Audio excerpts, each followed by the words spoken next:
Ôi, từ từ đang ngáp. Rồi, xong rồi. Okay, hello everyone, welcome back to my YouTube channel. It's Dang here, and today I got very special guest from 5 Minutes About IELTS. His name is... Okay, so firstly, could you please introduce about yourself? Good morning, everyone. My name is Andy, and I am the YouTube creator from 5 Minutes About IELTS. Okay, so can you tell us more about you? Maybe some kind of personal information? Okay, so basically I'm a graduate from Banking Academy, and currently I'm working as an English instructor, focusing on the IELTS exam, and I also serve as a part-time YouTube creator, and like as you know, I make videos on the internet. YouTube, right? Okay, so in this video today, I'm gonna ask him about his English learning journey. And I'm gonna try to ask him, as much as possible that we can get information from him. And the first question for you is, how long have you been learning English? And maybe you can tell us your story of learning English. Okay, so I think like every Vietnamese person, I started learning English ever since I think primary school. But ever since I was a child, I really hated learning English because it was not my major strength, When I was in primary school, I scored really low in English, and I think maybe sometimes I even got below 5, sometimes 3 or 4 for English tests. Okay.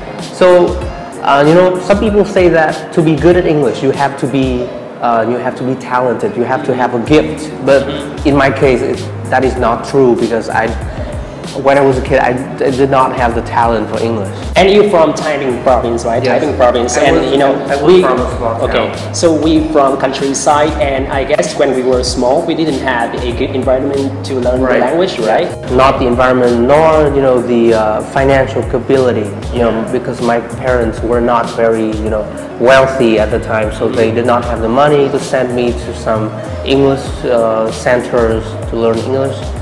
So, to be honest, when I first seriously started to learn English, it was in, I think it was in high school, in grade 11, when when I realized that English is my favorite, it's my hobby. Yeah, when I was in my university, I did spend a lot of time to learn the language.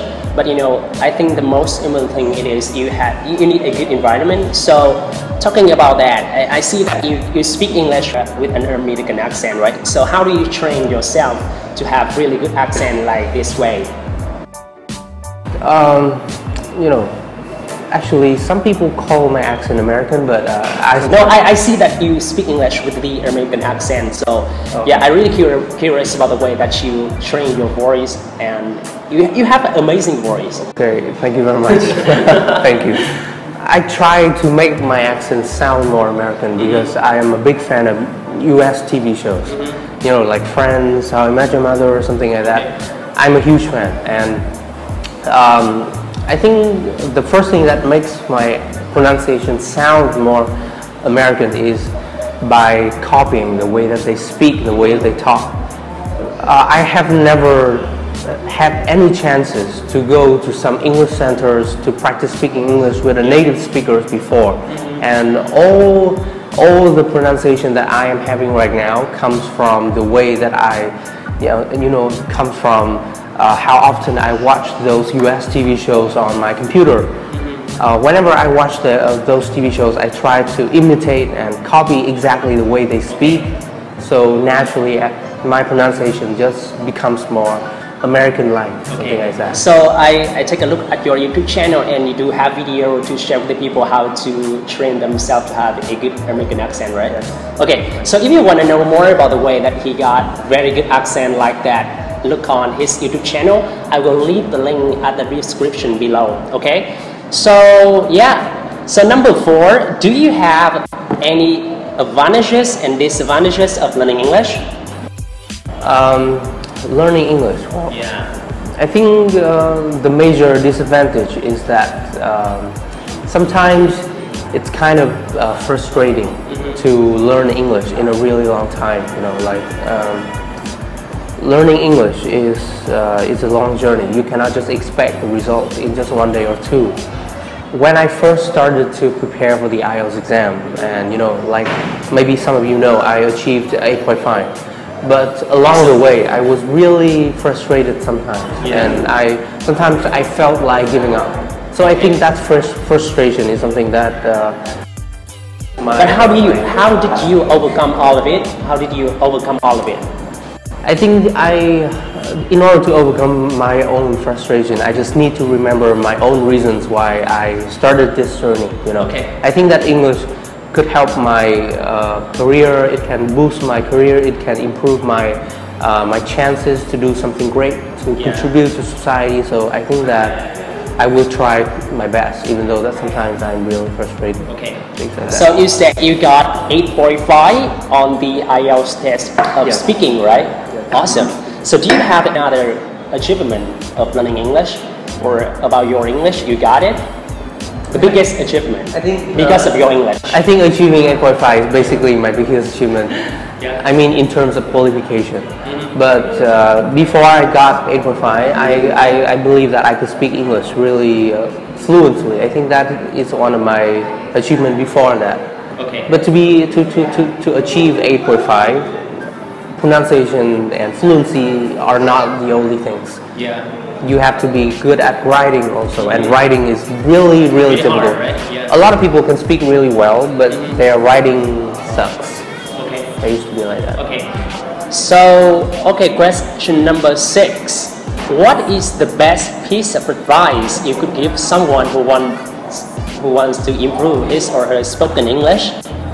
And I think the only tip that I can give you guys who are willing to improve your English pronunciation and speaking is that you should create your own English speaking environment, because without any environment you cannot try, you cannot develop, you know. So like I said, I have not had any chances to study with foreigners or native speakers before, so I do not have any environment. I stay at home almost all the time, so I don't even have a speaking partner to practice. Oh my God, it's so amazing, you know.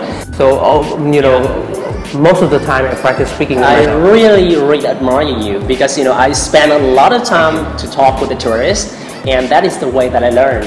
Sometimes I feel a little bit jealous with it, because I spend a lot of time out there and try to speak with the tourists, and I think everyone has their own way of, you know, practicing, and mine is just one way. You know, there's a lot of other ways out there.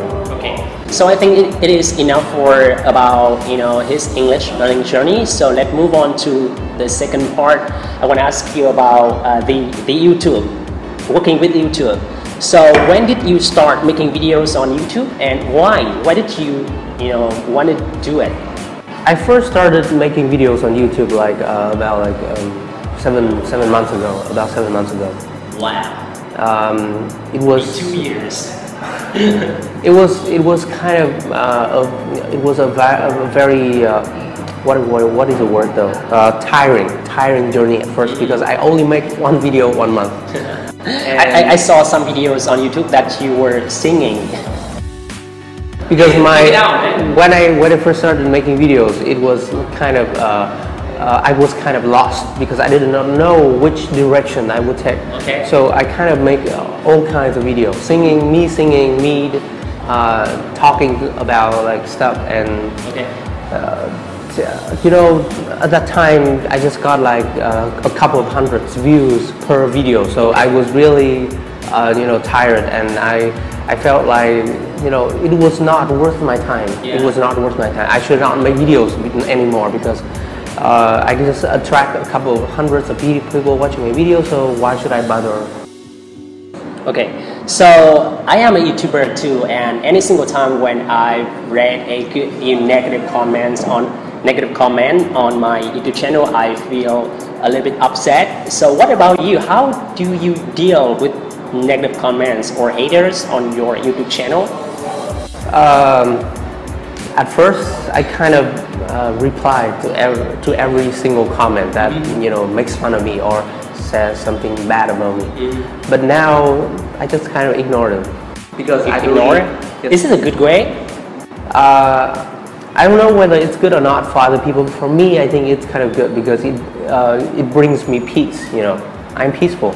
I don't want to cause any disagreement or hatred with other people, and I think that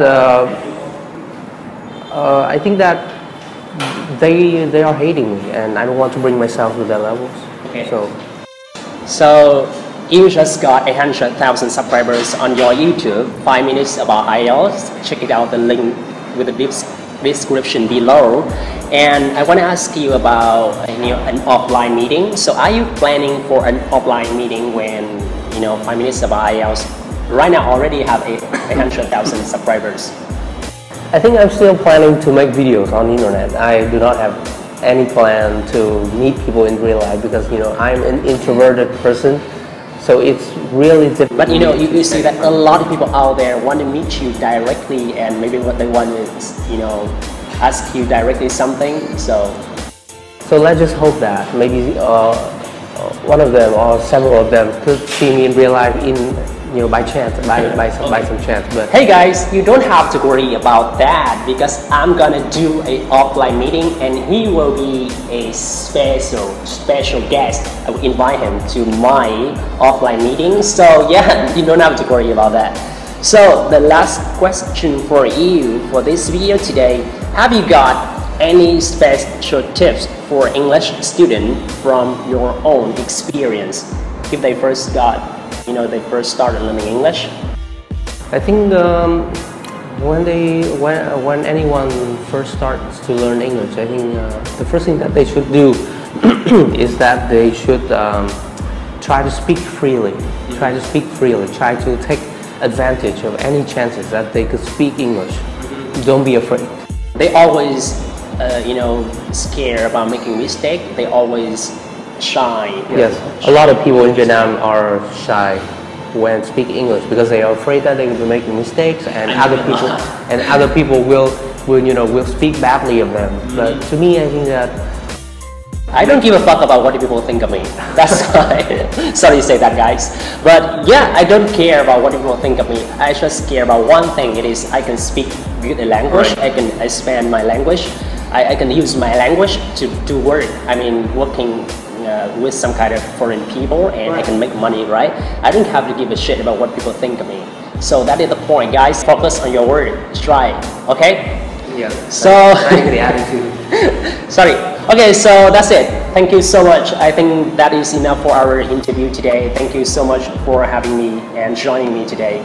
Thank you for giving me the chance to share with the viewers in your channel. So, okay, thank you guys so much, and hope to see you guys in next video. I will share with you guys more tips to learn the language, and maybe you can have more chance to talk and meet with Andy here. Thank you so much. Goodbye. See ya.